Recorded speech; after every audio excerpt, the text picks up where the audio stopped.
কবিতা বাবার দোয়া, রচনা খালিল হাসান।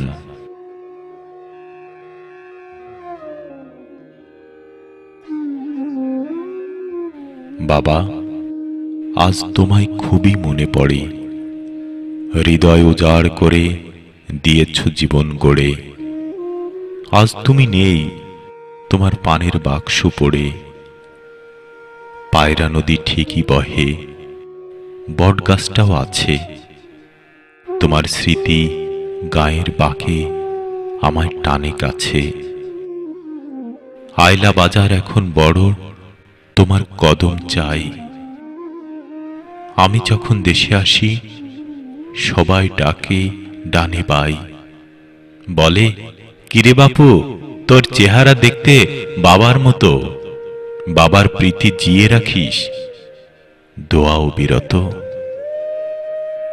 মসজিদ বাড়ি আর মসজিদে হয় তোমার আলোচনা। শুনি আমার প্রাণ ভরে যায়, কি বিবেক বিবেচনা।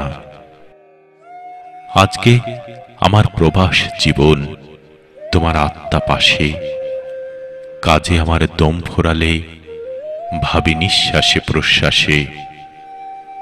বাবা, কত আপন তুমি, কাব্যে কি যায় বলা। তোমার ঘামের গন্ধ আমার জীবনের পথ চলা। আজকে তোমার জায়নামাজ আর তাসবিহ টুপি দেখে বাকি জীবন সে তো আলোতে যাব ভালোবাসা মেখে। বাবার দোয়া, জীবন ছোঁয়া, পূর্ণিমারি চাঁদ। অন্ধকারেও পথ চলি আজ, করি আলোর আবাদ।